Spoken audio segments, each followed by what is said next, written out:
Alors bonjour tout le monde. Comme je l'avais dit précédemment, en fait, je fais une capsule vidéo sur la matière qu'on a vue jusqu'à maintenant.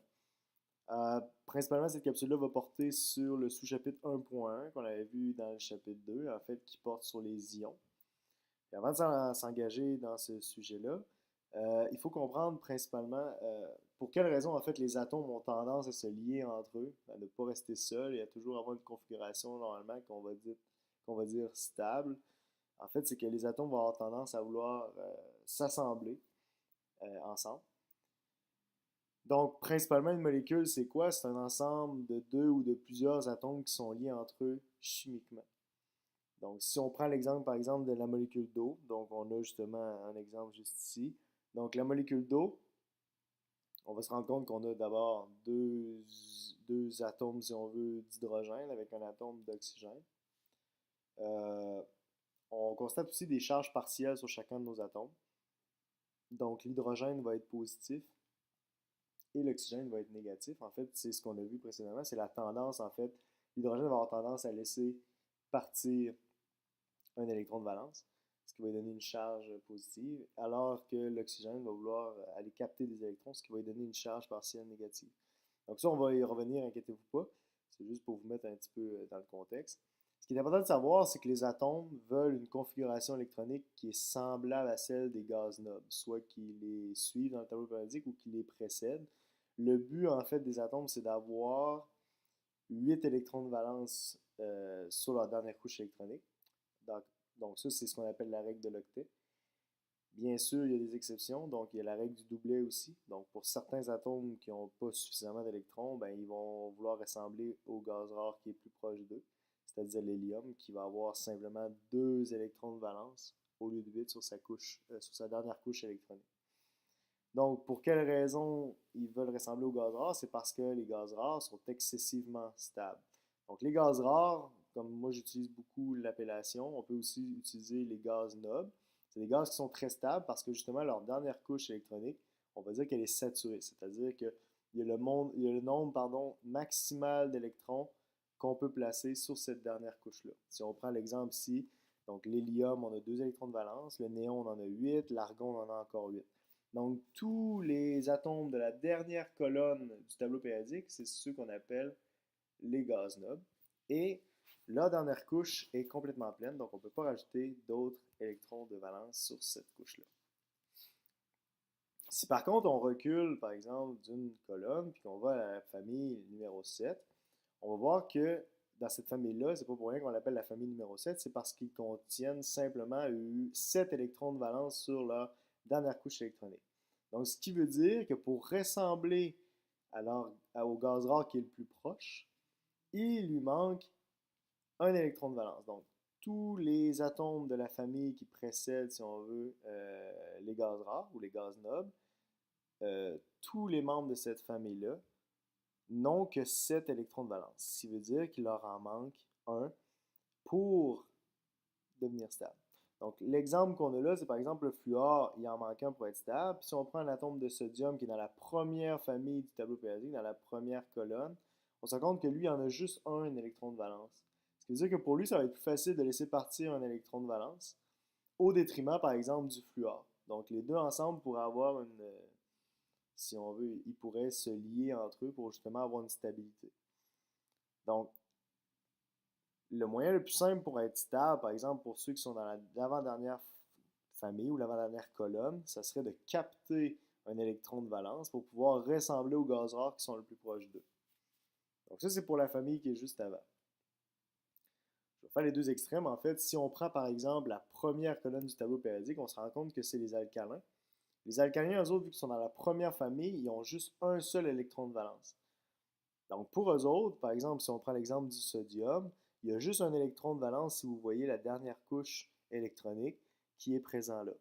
Donc, le moyen le plus simple pour lui, ce ne sera pas d'aller en capter 7. Aller capter 7 électrons de valence, ça demande énormément d'énergie, puis c'est improbable que tu puisses avoir ça en fait dans la nature. En fait, c'est totalement impossible. Donc, le moyen le plus simple pour lui pour être stable, ça va être de perdre son électron de valence pour ressembler justement au gaz rare qui va être le plus proche de lui. Donc, lui, son but, c'est de laisser partir un électron, puisque pour lui d'être stable, c'est d'aller en chercher 7, c'est pratiquement impossible, donc c'est plus facile pour lui de laisser partir un électron au détriment d'un autre atome qui est plus électronégatif, puis lui, ça va lui faire plaisir de capter cet électron-là. Par exemple, un membre de la septième colonne qui, lui, en manque juste un pour être stable. Donc, normalement, quand on regarde le tableau périodique, on peut prédire de manière assez fidèle la tendance des atomes, soit qui vont capter ou qui vont donner un ou plusieurs électrons de valence. Donc, ce tableau-là, il est grandement utile, c'est de le comprendre. En fait, tout part, si on veut, si vous vous placez au milieu du tableau, vous allez dans la famille 4, donc la famille en chiffrement 4A, vous êtes dans la famille du carbone. Donc, pour le carbone, vu que lui, il a 4 électrons de valence, ça va être soit d'en perdre 4 ou d'en gagner 4 qui va être le plus facile pour lui. Si on se déplace à gauche, donc la famille 3, la famille 2 et la famille 1, respectivement, ils vont avoir tendance à perdre leur électron de valence. Donc, si par exemple on est dans la famille du bas, il va avoir tendance à perdre ses 3 électrons parce que pour lui, c'est plus facile d'en perdre 3 que d'aller en chercher 5 pour ressembler au gaz rare qui est le plus proche de lui. Et on y va ainsi de suite. Donc, pour la famille 2 ou les alcalino-terreux, la famille du beryllium, pour eux, ça va être plus facile de perdre 2 électrons que d'aller en chercher 6. Et pour le lithium, ça va être plus facile de laisser partir un électron que d'aller en chercher 7. Donc, logiquement, si on va à gauche, c'est toujours de la perte d'électrons. Donc, si on part du carbone, toutes les familles qui sont à gauche, là, bien sûr, je suis dans les familles qui ont un petit A à côté, je ne suis pas dans les métaux de transition, je suis vraiment dans les alcalins, alcalino-terreux et la famille du bas. Ensuite de ça, il faut juste regarder finalement à droite du carbone, ça va être le contraire en fait. Donc, aussitôt qu'on monte à 5, 6, 7 et 8, ben en fait 8 c'est totalement stable. Donc, la famille numéro 5 a donc la famille de l'azote. Les autres, ils ont 5 électrons de valence, donc ça va être plus facile pour eux d'aller gagner ou de capter 3 électrons. Pour la famille 6, ça va être d'aller capter 2 électrons. Pour la famille 7, ça va être d'en capter 1. Donc, on a cette tendance-là, on peut observer la tendance que les atomes ont de soit capter ou de soit de laisser partir un ou plusieurs électrons de valence. Donc, si on veut aussi, on va se rendre compte que ça va ressembler drôlement à la charge qu'on va avoir sur ces atomes-là lorsqu'ils vont devenir des ions. Donc, si je récapitule, être semblable au gaz rare, c'est le principe de base, si on veut, dans les liaisons chimiques. Donc, il y a la règle du doublet. Donc, pour le lithium, le beryllium, le bar, ils veulent avoir la configuration de l'hélium qui a 2 électrons de valence. Pour la règle de l'octet, donc doublet c'est pour 2, octet c'est pour 8. Donc, on dit que tous les autres atomes veulent avoir la configuration du gaz noble qui est le plus près, donc 8 électrons de valence. Donc ça fait simplement résumer ce que j'ai dit depuis tout à l'heure. Donc, concernant les ions, de manière générale, les atomes sont électriquement neutres. C'est comme on a vu, en fait, le nombre de protons et le nombre d'électrons se contrebalancent pour faire une charge qui est neutre, donc une charge de 0. Donc, il peut arriver parfois que certains atomes vont gagner ou vont perdre des électrons. Ce qui fait que ça va changer leur bilan global des charges. C'est pas compliqué à faire, il faut juste compter en fait correctement le nombre de protons, le nombre d'électrons, puis vérifier si la charge est inférieure à 0 ou supérieure à 0. Donc si vous avez un nombre positif, vous avez plus de protons que d'électrons. Si vous avez un nombre négatif, ça veut dire que vous avez plus d'électrons que de protons. Donc les charges vont changer. On va faire un exemple ensemble. Donc si par exemple, on a l'atome de fluor, donc on a 9 protons, et on compte les électrons autour, on en a 9 électrons. Donc, plus 9 plus moins 9, donc on fait juste additionner les protons qui sont positifs et les électrons qui sont négatifs. 9 moins 9, 0. Donc, on peut dire que électriquement, cet atome-là est neutre. Par contre,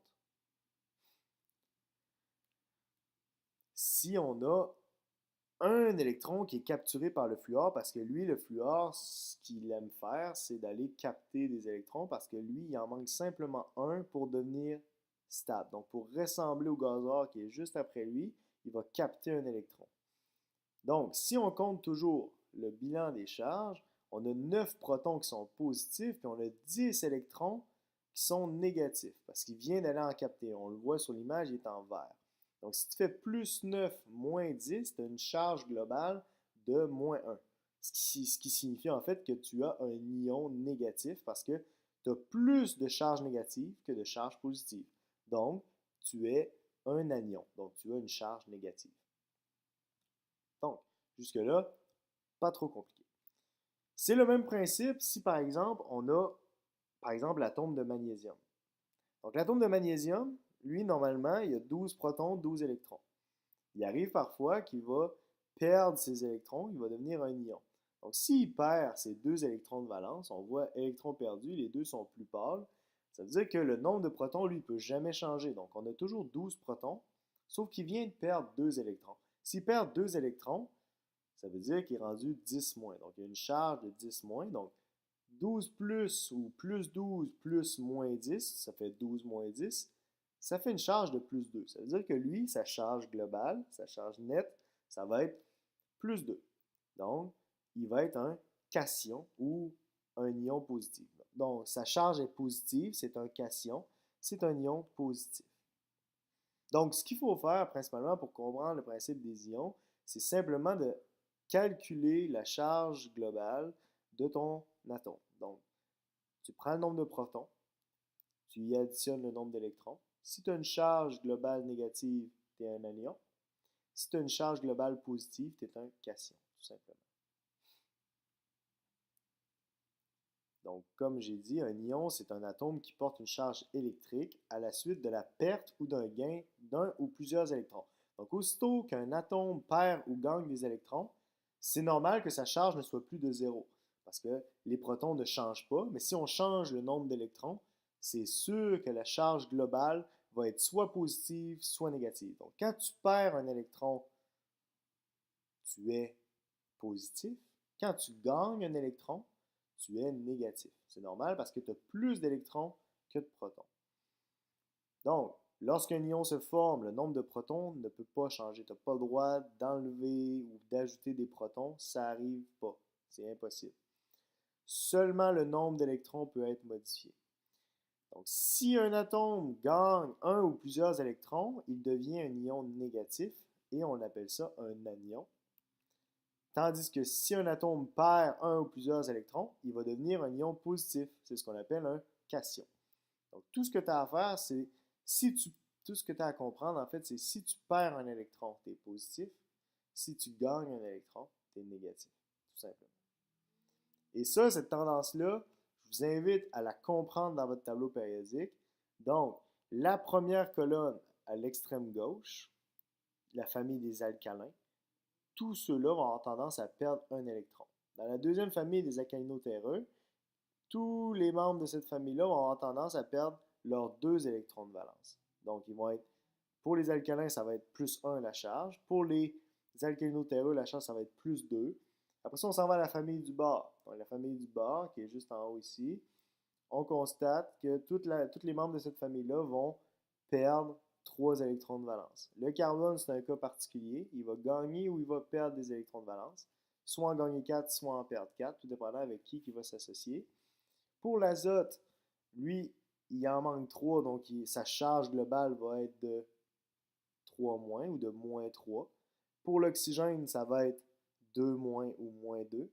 Toute la famille des halogènes, donc la famille du fluor, la tendance globale, ça va être d'avoir une charge de moins 1 ou de 1 moins. Et pour la dernière colonne, ben, ils n'ont pas de charge parce qu'ils sont totalement stables. Donc, le nombre de protons et d'électrons, normalement, sont toujours les mêmes, puis ils sont très peu réactifs. Donc, c'est pour ça qu'on les appelle les gaz nobles, parce qu'ils ne réagissent pas avec les autres. Donc, pour récapituler, ion négatif, c'est un ion qui a gagné un ou plusieurs électrons, c'est-à-dire que le nombre d'électrons est supérieur au nombre de protons, et il a un bilan des charges qui est négatif. C'est-à-dire que quand tu additionnes le nombre de protons et d'électrons, tu vas avoir un bilan total qui va être négatif. Le contraire s'applique pour les ions positifs. Donc, un atome qui perd un ou plusieurs électrons, il va être positif. Donc, ça veut dire que son nombre d'électrons est inférieur au nombre de protons. Ce qui fait que son bilan des charges, si tu additionnes les protons et les électrons, tu vas avoir une charge positive, tout simplement. Donc, ça, c'est le tableau ici qui récapitule les charges de chacun des ions. Donc, soit un anion, soit un cation. Donc, tout ce qui est à gauche du carbone va être un cation. Tout ce qui est à droite du carbone va être un anion. Soit 3 2 1 Puis à gauche du carbone, ça va être 3 2 et 1 Donc, j'espère que ça vous aide à récapituler un peu ce qu'on a vu ensemble. Donc, à la prochaine vidéo, je vous en dirai plus.